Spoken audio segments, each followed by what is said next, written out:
Hello students. In this video we are going to discuss about the animal kingdom. This is the revision of the chapter going on. So I would like to revise these different. If you look at the invertebrates and the vertebrates, two divisions of the plant that we can see here. Okay. So different types of invertebrates are there and different types of vertebrates are there in the animal kingdom. Okay.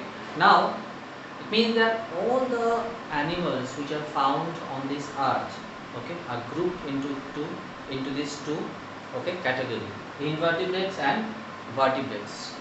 Okay. Now what is the difference? Basic difference between invertebrate and vertebrates. Vertebrates, they have a backbone, vertebral column.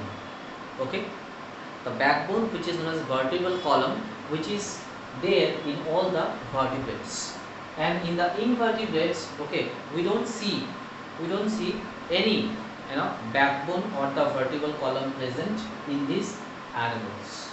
Clear? This is the basic difference. Now one by one we will see here.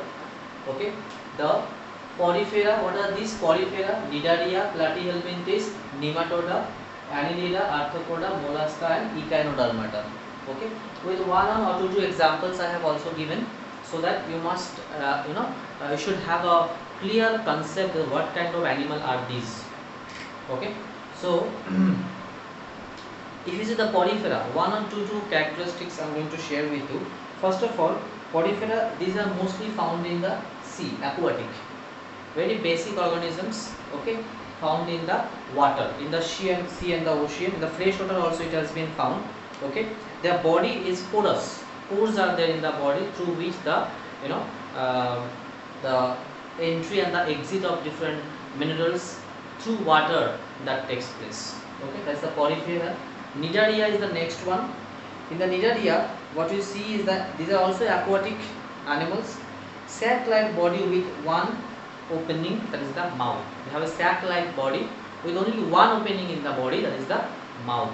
Okay, in the Porifera we have seen the entire body is filled with different pores, contains pores.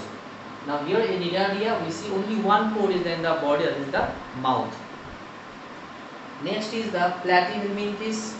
Okay, one more example. If feature of Cnidaria, if I see here, that mouth surrounded by finger-like projections called tentacles. Mouth surrounded by finger-like projections called tentacles. Okay, Cnidaria. Now let's go to the Platyhelminthes. Platyhelminthes, thin and flattened body. Okay, these are mainly the Platyhelminthes are the flat worms. So body is flat. Okay, and they also live as parasites. They live as a parasite in the different host body. They extract the food from there and it is harmful for the particular host. Nematoda. Next is Nematoda. Nematoda body is rounded and segmented. So these are the round worms. These are flat worms. These are round worms, Nematoda. So body is rounded. Okay. And cylindrical, also you can say unsegmented body. Okay. Now these are also mostly live as parasites, okay, in the host body. So some examples I have given, like in the human body also, in the small intestine we see the presence of this nematoda. Understood? Next is Annelida, the next part. Segmented body. Body is composed of ring-like structures. Entire body is composed of ring-like structures. Annelida. Okay, and they have a soft moist body wall through which they breathe. Soft and moist body wall through which they breathe. Example, earthworm. If you see earthworm and leech, okay, they look like this only. Next is arthropoda. Arthropoda, three main regions of the body are the head, thorax and abdomen. Okay, head, thorax means the chest part, abdomen means the below part of the chest. So their body is covered by chitin, CHITN. Chitin is a carbohydrate, polysaccharide. Okay, it protects the body of earthworm. Body has jointed legs. Jointed legs means both the sides the legs are joined with each other. The jointed legs, a special feature of the earthworm. You have jointed legs. Next, mollusca. What about mollusca? Mollusca says they are the soft body which is not segmented. Body is soft but not segmented. Okay, just opposite here of this annelida. Body is soft but here body is segmented. Here body is soft but not segmented. Body enclosed in a hard shell and move with the help of a muscular foot. Okay, so I hope all of you have seen snake or octopus how they move. Okay, next is the echinodermata. It is the body is rough and spiny. Spines are there on the body, on the surface of the body. Mainly marine, means found in the ocean, and radially symmetrical body. Radially symmetrical means on any plane, if you divide the body, you will get two equal half. That is a radially symmetrical body. Okay. So this is what the invertebrates examples. Okay. So starfish and sea urchin are the examples. So see one example I have given: Porifera, spongy, Linaria, jellyfish and hydra, Platyhelminthes, tapeworm, Nematoda, ascaris, Annelida, earthworm and leech, arthropoda, spider, crabs and prawn, mollusca, snail and octopus, echinodermata, starfish and sea urchin. Clear? Let's see these vertebrates. Okay. Pieces means simply all the fish comes under this category. Okay, so the features we know, they swim with the help of fins. We have seen, we know the fins are there with the fish. Body covered by scales, breathe with gills. Okay, scales also we have seen on the body surface of the fishes, and they have gills through which they breathe in. Okay, so all the different types of fish comes under this. Electric ray fish is a good example.